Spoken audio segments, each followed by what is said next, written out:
How are you doing? I'm good. You're good? Fantastic. What's your name? Princess. Princess? I love it. Do you want to talk about watermelons or child molestation? Watermelons. I think watermelons are a stupid fruit. But my least favorite thing about watermelons is that I got molested when I was 8.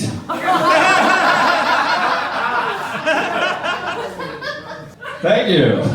This is like therapy for me, man. It feels good to laugh about it, you know?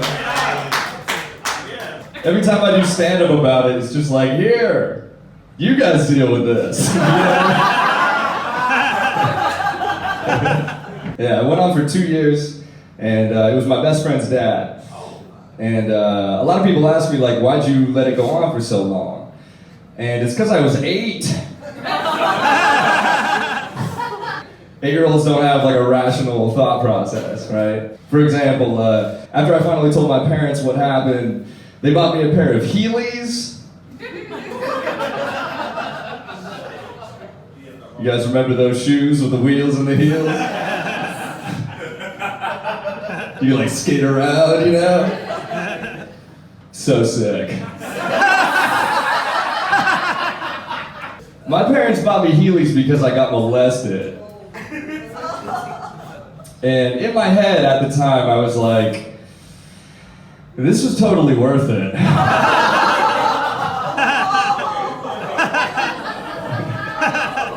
I was so dumb, I thought that meant that everyone else who had Heelys had also been molested.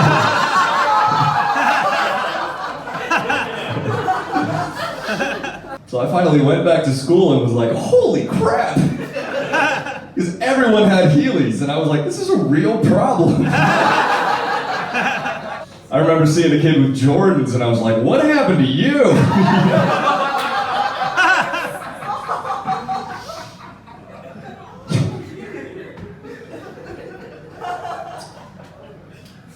We talking about watermelons.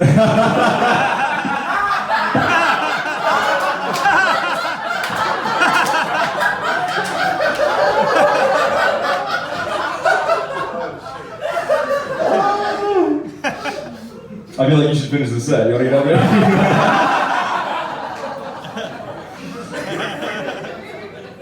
Anyway, back to the molestation.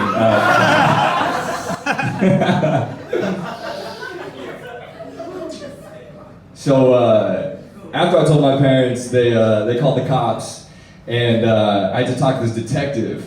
And the detective took me into a room, and he was like, all right, Sebastian, can you show us on this doll where the guy touched you? And I was like, my dick. And he was like, oh, I know, but can you show us on the doll just to be sure? And in my head, I was like, what does this guy think I think my dick is? It's a crazy thing to have a kid do. It's like, all right, now that you've been through some trauma, can you act it out for us? Just to confirm. We had to go to trial after that. And I had to testify for 8 hours in front of about 40 people and the guy who molested me. And I think that's why I'm able to do stand-up about it, you know? Because I had to talk about this for 8 hours without anyone laughing. This makes it like a lot easier when people laugh when you're telling people about it. So what I'm trying to say is, if you're not laughing, you're part of the problem. After the trial ended, the guy did not get convicted, which is pretty standard for molestation cases. All we got was a restraining order against him. But a condition on the restraining order was that he was still allowed to go to his son's soccer games, and his son and I went to the same high school. So for every high school soccer game, the guy who molested me was in the stands.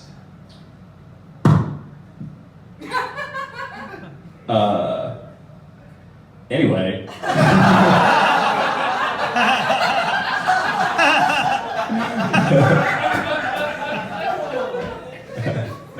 Which is crazy, because adults wrote that restraining order and they were like, all right, he can't be around you at all, except for 1 hour a week. He gets to watch you exercise. I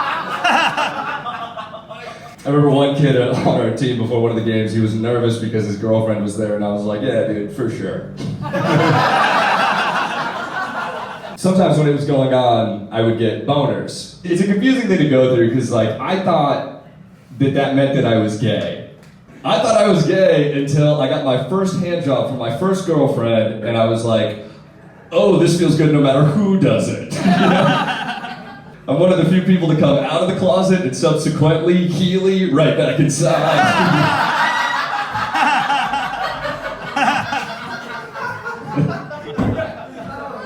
You guys have been great. Thank you. See ya.